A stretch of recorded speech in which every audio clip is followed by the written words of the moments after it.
नमस्कार दोस्तों, स्वागत है आपका हमारे चैनल अमेजिंग एजुकेशन न्यूज में। दोस्तों, अनुदेशकों के 2021-22 के नवीकरण के संबंध में ही अलग अलग जगह से आदेश जारी हो रहे हैं। जी हां दोस्तों, 2021-22 में अनुदेशकों के नवीकरण को लेकर अनुबंधन पत्र भरवाने के संबंध में ही कई सारे आदेश जारी हुए हैं। इस खबर को अभी हम पूरा देखेंगे। इसके साथ साथ और भी दूसरी खबरें हैं जो अभी मैं आपको इस वीडियो में दिखाऊंगा।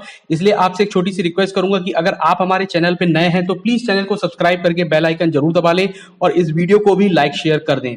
तो दोस्तों, जैसा कि आपको पता है कि इससे पहले एक आदेश जारी हुआ था जिसमें अनुदेशकों के नवीकरण के संबंध में ही था, जो कि स्वतः नवीकरण था, यानी कि अनुदेशकों को किसी भी तरीके का कोई भी अनुबंधन पत्र नहीं भरना था। लेकिन अभी हाल में ही 3-4 दिनों से लगातार सभी जिलों से आदेश आ रहे हैं कि अनुदेशकों को इस बार अनुबंधन पत्र भरना है, यानी कि अनुदेशकों को एक बार फिर से आपको स्टैम्प पेपर पर 100 रुपए के स्टैम्प पेपर पर पूरी अपनी चीजें लिखकर दोबारा जमा करनी पड़ेंगी। इस संबंध में कई सारे आदेश आए हैं। आइए हम सबसे पहले उन आदेशों को देख लेते हैं।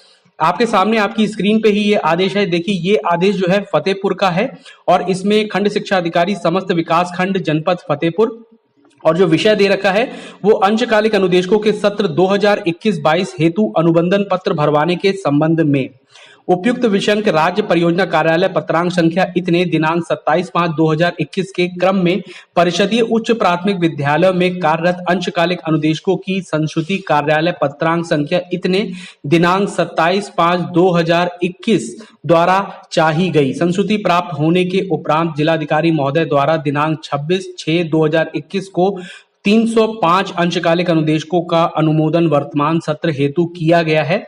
तत्क्रम में आपको निर्देशित किया जाता है कि अपने विकासखंड के अंशकालिक अनुदेशकों का अनुबंधन पत्र 2021-22 हेतु 100 रुपए के स्टैम्प पेपर पर निर्धारित प्रारूप पर जमा कर संबंधित विद्यालयों में कार्यभार कराकर अनुबंधन पत्र 1 सप्ताह के अंदर कार्यालय में उपलब्ध कराना सुनिश्चित करें। नीचे हस्ताक्षर है जिला बेसिक शिक्षा अधिकारी फतेहपुर। तो ये पूरा आदेश जारी हुआ है जिसमें अनुबंधन पत्र भरने की बात कही गई है। और ये जो है आपको 100 रुपए के स्टैम्प पेपर पर जिस तरीके से आप पहले भी जमा कर चुके हैं उसी तरीके से पूरी प्रक्रिया को अपनाते हुए आपको ये चीज पूरी करनी है। अब इसी संबंध में मैं आपको एक और पुराना आदेश दिखाता हूं जो कि विजय किरण आनंद जी राज्य परियोजना निर्देशक जो हैं उनके द्वारा जारी किया गया था और ये 27 मई 2021 को जारी हुआ था। आइए हम इसे भी देख लेते हैं। इसमें लिखा है परिषदीय उच्च प्राथमिक विद्यालयों में कला शिक्षा, स्वास्थ्य एवं शारीरिक शिक्षा तथा कार्य शिक्षा के पद पर संविदा पर तैनात अंशकालिक अनुदेशकों के नवीनीकरण के संबंध में महोदय कृपया शासनादेश संख्या इतना बेसिक शिक्षा विभाग अनुभाग 5 लखनऊ दिनांक 29 नवंबर 2019 का संदर्भ ग्रहण करने का कष्ट करें, जिसमें अंशकालिक अनुदेशकों की नवीनीकरण की व्यवस्था व्याख्यापित की गई है। कृपया उपरोक्त अनुसार शासनादेश के प्रस्तर खा में वर्णित प्राविधानों के आलोकन में अंशकालिक अनुदेशकों के नवीनीकरण की कार्यवाही संपादित कराते हुए संलग्न प्रारूप पर सूचना राज्य परियोजना कार्यालय की ईमेल आईडी इस पर दिनांक 15 जून 2021 तक भेजना सुनिश्चित करें।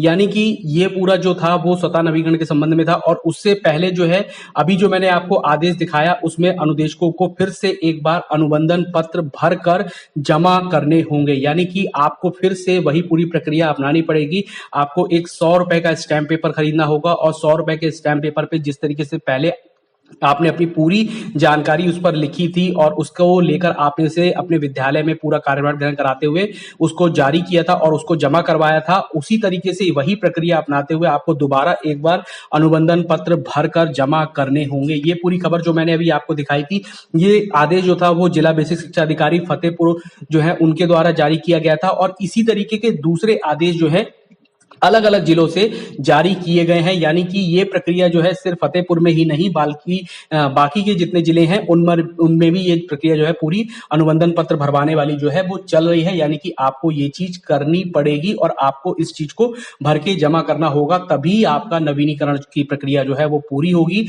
और सत्र 2021 यानी कि जो कि जुलाई से शुरू होगा आप उसमें अपना कार्यभार जो है वो ग्रहण कर सकते हैं। तो ये पूरी खबर है। मैं सभी अनुदेशकों से यही उम्मीद करता हूं कि आप लोग जल्द से जल्द अनुबंधन अनुबंधन पत्र भरकर जमा करा देंगे ताकि आपकी जो नौकरी है उसमें कोई भी दिक्कत परेशानी ना आए। अब इसके बाद जो मैं आपको एक और खबर आपको मैं छोटी सी बता देता हूं कि जिस तरीके से 69,000 भर्ती थी, 69,000 भर्ती में जितने भी रिक्त पद थे उनको भरने के लिए जितनी काउंसलिंग करानी थी वो हो गई और अब जो है आज ही के दिन शायद सभी को जो है वो नियुक्ति पत्र भी जो है वो वितरित कर दिए जाएंगे। अब इससे संबंधित अनुदेशकों के द्वारा ही ये भी बात उठाई जा रही है कि अनुदेशकों को जल्द से जल्द जो अगली भर्तियां आए उनमें भारांक जो है वो मिलना चाहिए। उनके जो उनकी एक्सपीरियंस है यानी कि साल 2013 से जिस तरीके से उन्होंने काम किया है और अब 2021 में आके अगर कोई नई भर्तियां आती हैं तो उसमें अनुदेशकों को भारांक जो है वो उपलब्ध कराया जाना चाहिए और उसका बेसिक अधिकार यही है कि जिस तरीके से शिक्षा मित्रों को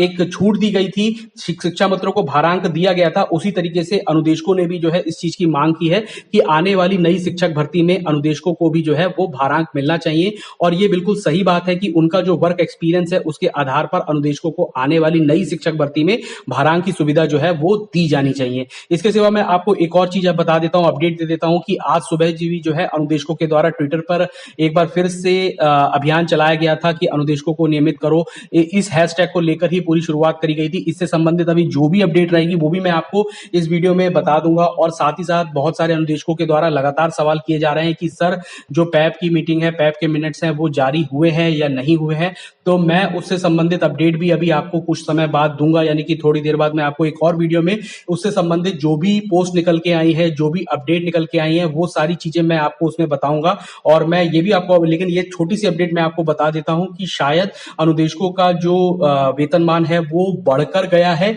और कितना बढ़कर गया है और कितना बढ़कर आएगा ये चीज अभी क्लियर नहीं हुई है। वो चीज तभी क्लियर होगी जब पूरी तरीके से मिनट जारी हो जाएंगे और उसी में ही देखकर बिल्कुल कंफर्म न्यूज आपको दी जा सकती है। तो इसके लिए आपको थोड़े समय इंतजार करना पड़ सकता है।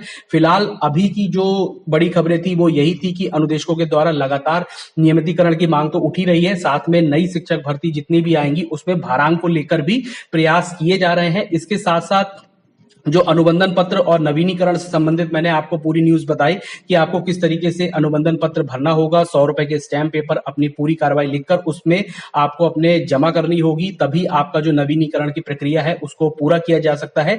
अलग अलग जिलों से अलग अलग जो जितने भी आदेश हैं वो जारी हो रहे हैं अनुबंधन पत्र बारे। तो अगर अभी तक आपके जिले का ये चीज जारी नहीं हुआ है तो इस चीज को आप एक बार कंफर्म कर लें और कंफर्म करने के बाद ही इस प्रक्रिया को पूरा आगे बढ़ाएं। फिलहाल जो आदेश था वो मैंने आपको फतेहपुर का दिखाया था, इसी तरीके के और आदेश जो है वो आए हैं। सीतापुर का आदेश भी मैंने देखा था, वो भी आया हुआ है और इसके साथ साथ और कई जिले ऐसे थे जिसमें भी ये आदेश जारी हुए हैं। फिलहाल इस वीडियो में इतना ही था। आपके लिए नवीनीकरण से संबंधित एक खबर थी वो मैंने आपको बताई है और दूसरी भारांक से संबंधित जो खबर थी वो भी मैंने आपको बताई है कि इस चीज की मांग भी उठ रही है और जल्द ही हो सकता है ट्विटर पे भी इस चीज की मांग को जारी किया जाएगा। इसलिए आप सभी लोग तैयार रहें और अभी फिलहाल जो अनुदेशकों के परमानेंट करने से संबंधित जो जितनी भी चीजें चल रही हैं उन सभी में आप सभी लोग लगातार प्रतिभाग करते रहें और अच्छे तरीके से ट्वीट करते हुए सभी मुद्दों को ऊपर भी उठाएं। इससे संबंधित और भी जो अपडेट निकल के आएगी वो लगातार मैं अपने चैनल पे आपको दिखाता रहूंगा, इसलिए आप चैनल को सब्सक्राइब करके बेल आइकन जरूर दबा लें और इस वीडियो को भी लाइक शेयर कर दें। धन्यवाद।